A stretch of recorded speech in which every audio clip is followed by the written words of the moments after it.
Gloire au Seigneur. Nous allons prier pour recommander à nouveau ce programme entre les mains du Seigneur. Nous ne pouvons rien sans la prière. Éternel Dieu Tout-Puissant, comme Moïse avait élevé un serpent d'airain dans le désert, pour que tout celui qui sera mordu par ce serpent et regardera au serpent d'airain puisse avoir la vie sauve. Cela était l'ombre des choses à venir. Il faut que le Fils de l'homme soit élevé, afin que quiconque croit en lui ne périsse point. Oui, Seigneur, c'est toi le véritable Dieu. Je te prie maintenant pour que tu sois élevé ce matin, que tu sois élevé tout au long de ces paroles, de ce programme plutôt, que tu croisses, que nous puissions diminuer. Je m'associe au programme, aux paroles plutôt de Jean-Baptiste qui dit que tu croisses et que nous puissions diminuer. Tu es un Dieu jaloux, tu n'aimes pas donner ta gloire avec une autre créature, à une autre créature. Ce matin ou ce moment, Seigneur, reçois l'honneur. Reçois la louange qui te dit, reçois l'adoration. Je vais m'associer aux prières des 4 êtres vivants, 24 vieillards qui te disent à toi la gloire, l'honneur, la puissance, l'adoration. Sois béni, Seigneur. Je n'ai pas raison de me taire. Ta parole me dit, si nous nous taisons, tu es capable de susciter des pierres et pouvoir te louer, pouvoir t'adorer. Nous n'avons rien mérité. Tout est grâce éternelle. Oh Seigneur, qu'est-ce que nous pouvons te donner de plus? Les mots me manquent, si ce n'est que te dire merci. Reçois la gratitude éternelle de mes paroles. Reçois, Seigneur, l'honneur. Merci parce que tu es merveilleux. Oh Seigneur, si je contemple les cieux, si je contemple la terre, l'ouvrage de tes mains, le mot me manque pour te louer, pour t'adorer, pour te glorifier. Je te suis infiniment reconnaissant. Je te bénis, oh grand Dieu, aux possibilités illimitées. Sois infiniment béni. À jamais tu régneras. Reçois la gloire. Merci pour cette opportunité. Merci pour ce privilège. C'est par ta grâce. N'est-ce pas, il est écrit, l'homme ne peut recevoir que ce qui lui a été donné du ciel. Et tout don parfait vient d'en haut. Je te bénis, Seigneur, parce que c'est toi qui es ma forteresse. Je prie tout par celui qui me fortifie. Il n'y a pas de jour qui se ressemble devant toi. À chaque jour suffit sa peine. Merci pour la journée d'aujourd'hui. Je considère que c'est une journée spéciale. Je considère que c'est un rendez-vous divin. Je m'abandonne entre tes mains. Je profite de cette journée pour la dédicacer, Seigneur. Oh, passe devant, Seigneur. Conduis-moi, dirige-moi. Dirige également la vie de tous ceux qui me suivent à ce moment. La vie de tous ceux qui m'écoutent à ce moment. Que toi, tu puisses les conduire vers le vert pâturage, vers les eaux paisibles et restaure leur âme. C'est toi qui es le bon berger. Oh, le bon berger. Quand le loup vient, le bon berger protège, quand le loup vient, protège le brebis pour qu'il ne soit pas une proie de loup, Seigneur. Merci parce que tu es le bon berger. La Bible dit, l'Éternel est mon berger, je ne manquerai de rien. Ce matin, je confesse et je crois que je ne manquerai de rien. Ce matin, je crois et je confesse que c'est tes promesses qui s'accompliront. Je crois, Seigneur. Oh Père, n'est-ce pas, il est écrit, avec toi, nous ferons 2 exploits. Avec toi, nous sommes plus que vainqueurs. Sois glorifié, sois béni à jamais. Dans le nom de Jésus, nous t'avons ainsi prié. Amen. Nous voulons parler, c'est quoi le péché? Nous avons vu que Dieu a mis des lois, et nous devons les observer. Et qu'est-ce qui arrive si nous n'observons pas ces lois? Qu'est-ce qui arrive si nous ajoutons ou si nous retranchons? Donc, nous voulons, dans un premier lieu, dans un premier temps, définir le péché, la définition du péché. Nous allons commencer par la première définition. dans 1 Jean chapitre 3, le verset 4. Quiconque pêche transgresse la loi, et le péché est la transgression de la loi. Voilà, ici, dans ce passage, le péché est défini comme la transgression de la loi. C'est pourquoi je voulais, à mon introduction, commencer d'abord par lire le verset où Dieu a mis la loi. C'est un Dieu de principe.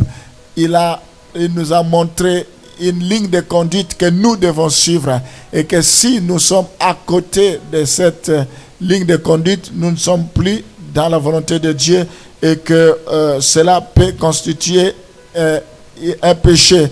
Donc ici, nous voyons que le péché est justement la transgression de la loi de Dieu. Si nous n'obéissons pas à ce que Dieu nous a dit, à ce que Dieu nous a donné comme commandement, et là nous péchons, nous tombons sous le joug du jugement.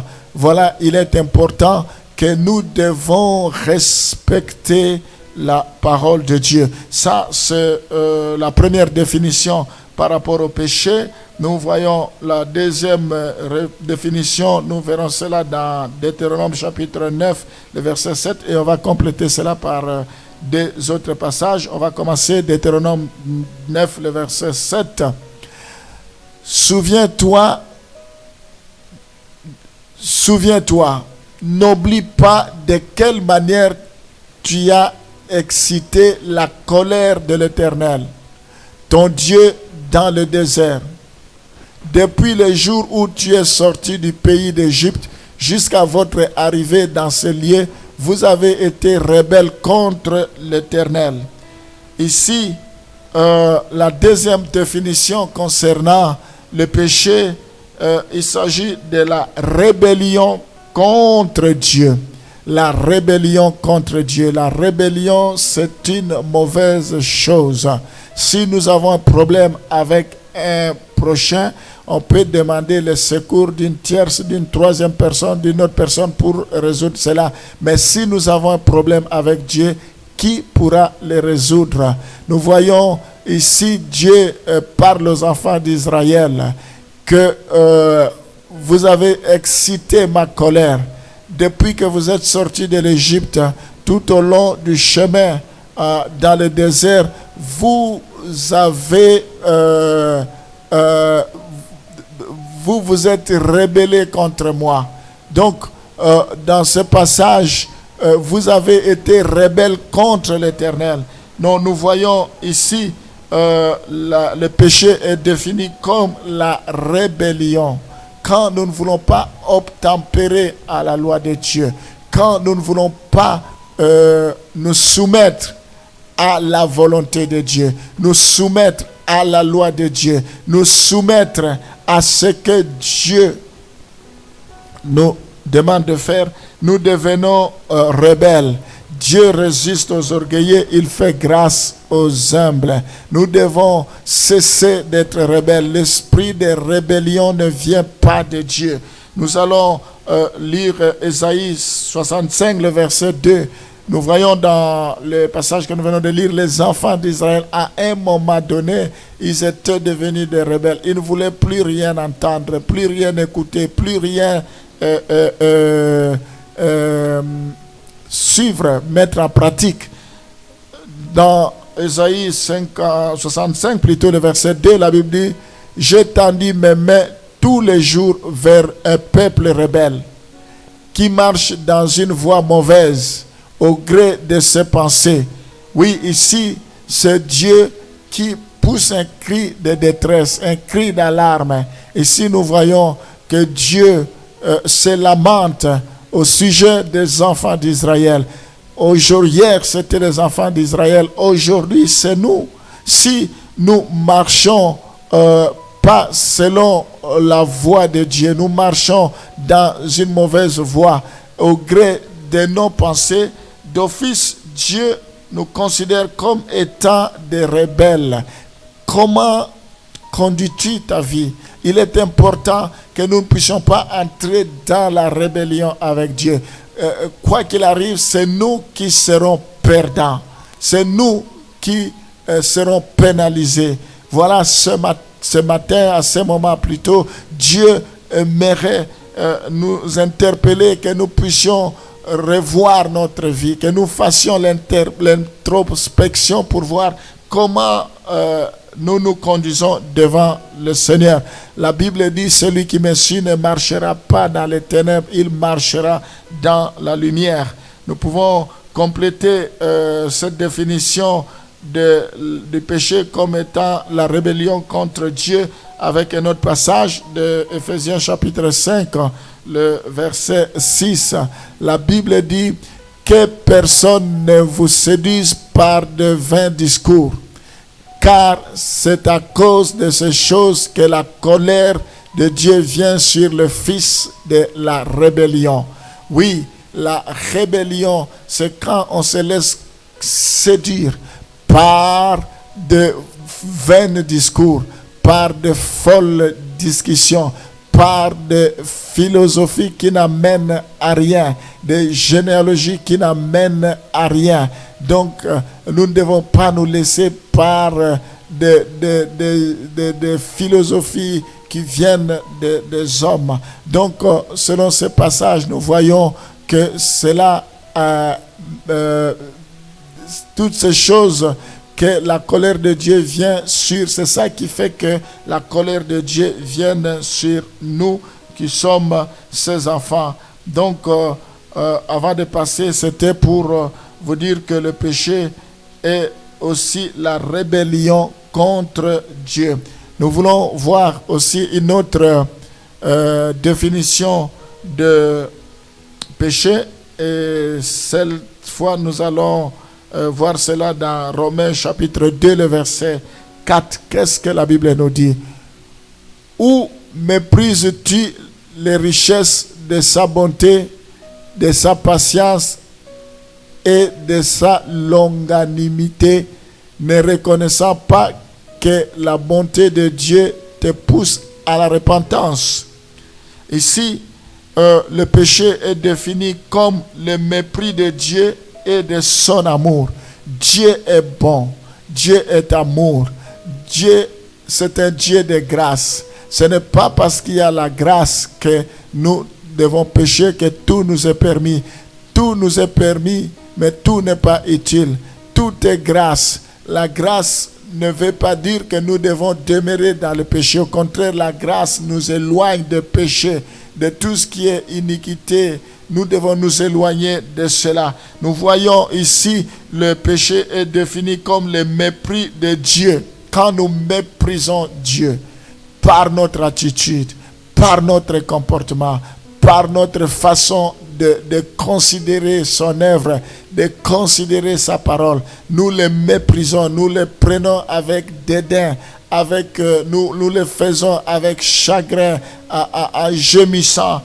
C'est une forme de mépris et nous ne le faisons pas avec amour. Nous devons le faire avec amour. La Bible dit, car Dieu a tant aimé le monde, il a donné son Fils unique. Il a accepté que son Fils vienne mourir sur la croix à cause de nous. Et que si cet amour que Dieu démontre, que cet amour que Dieu déverse sur nous, cet amour que Dieu répand sur nous, et que si nous méprisons cet amour et que nous ne prenons pas cela au sérieux, c'est un péché. Le mépris de Dieu et de son amour. Nous ne devons pas fouler aux pieds la grâce de Dieu, le sang de Jésus, l'amour que Dieu nous a témoigné.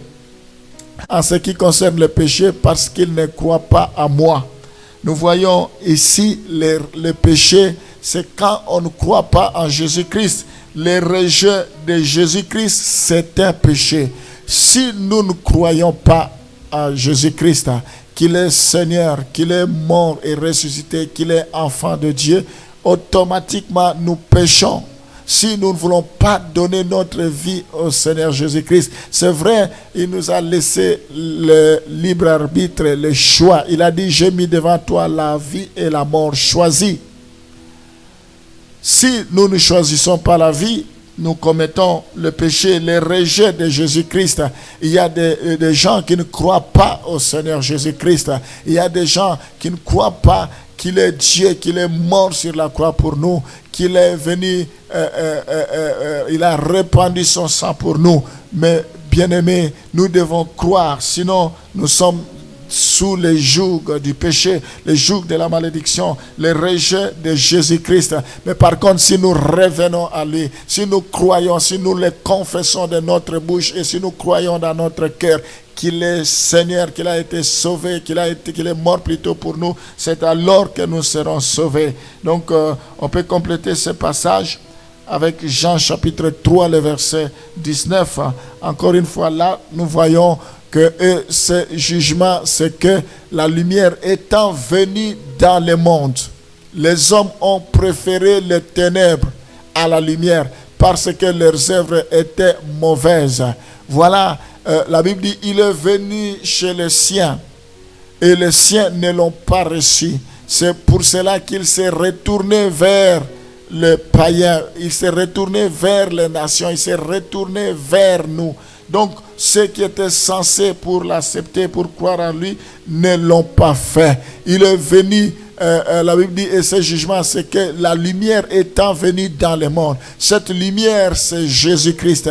Il ne fait acception de personne. Il est venu pour tout le monde. Il est venu pour mourir pour tout le monde. Il est venu pour que tout le monde ait la vie. Ça ne s'achète pas. On peut tout acheter avec l'argent, mais sauf la vie éternelle. Nous devons tout simplement croire. Nous devons tout simplement recevoir Jésus-Christ comme notre Seigneur et Sauveur personnel. La Bible dit qu'il n'y a pas un autre nom qui a été donné au ciel, sur la terre et sous la terre, auquel les gens doivent être sauvés à part le nom de Jésus. C'est le nom de Jésus qui sauve. En ce nom, nous avons la rémission des péchés. Nous avons la rédemption éternelle. Nous avons la vie éternelle. Nous avons le royaume éternel.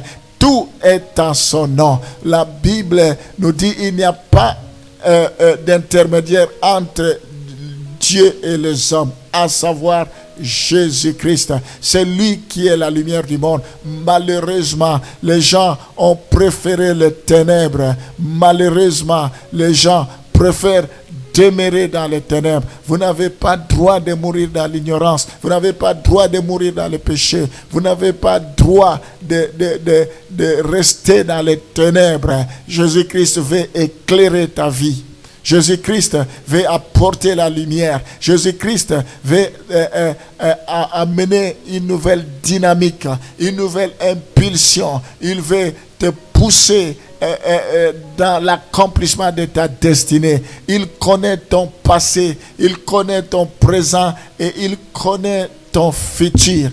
Ton avenir est entre ses mains. Tu as besoin de la lumière, que cette lumière puisse illuminer, puisse t'éclairer, éclairer ton avenir, éclairer ta vie, éclairer toutes choses dans ta vie.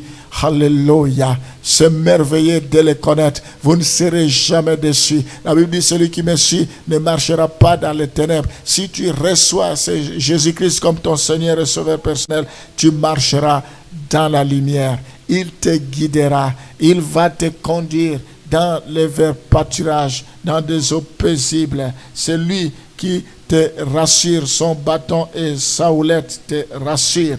Mes bien-aimés, voilà donc le péché, enfin, c'est le rejet de Jésus-Christ. Est-ce que tu es de ceux qui rejettent Jésus-Christ ou tu es de ceux qui s'accrochent à lui? Que Dieu te bénisse, toi qui s'accroche à lui, toi qui l'as reçu. Et je t'invite, toi qui ne le connais pas, tu peux le connaître, tu peux donner ta vie aujourd'hui à Jésus. La Bible dit, si vous entendez ma voix aujourd'hui, n'endurcissez pas votre cœur. C'est aujourd'hui le jour de ton salut. C'est aujourd'hui le jour victoire. Nous voulons, Seigneur, que tu détruises la nature du péché à nous. Nous sommes nés pécheurs. Nous l'avons parfois par hérédité. le premier homme a péché, tous ont péché et sont privés de la gloire de Dieu. Que la nature du péché meure à nous, parce que tu as résolu cela sur la croix. Nous voulons, comme Christ est mort, que nous mourons avec lui. Nous voulons que la convoitise des yeux, l'orgueil de vie, la convoitise de la chair soit détruite. Meurent les actes du péché. Nous voulons renoncer aux actes du péché, l'impureté, l'impudicité, l'adultère, le mensonge. Nous voulons renoncer, nous voulons vomir à cela. Vomir cela, Seigneur. Oh, fais-nous grâce pour que nous puissions nous en débarrasser, nous séparer définitivement de ces choses. Au nom de Jésus, sors tout lien de péché, que cela soit brisé, que cela soit rompu, que le cordon ombilical, le péché héréditaire, au nom de Jésus, nous renonçons à cela. La Bible dit, si le Fils vous a franchi, vous serez réellement libre.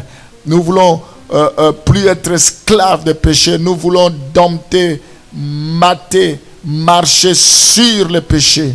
Au nom de Jésus, toi péché, libère. Toi péché, libère. Toi péché, tu n'as plus de pouvoir avec tous tes actes. Je confesse la souveraineté de Jésus. Je confesse que Jésus-Christ a tout accompli sur la croix. Au nom de Jésus, donne-nous la force de régner, de marcher dans la lumière, de vivre une vie pleinement épanouie en Jésus. Au nom de Jésus, nous t'avons ainsi prié. Amen.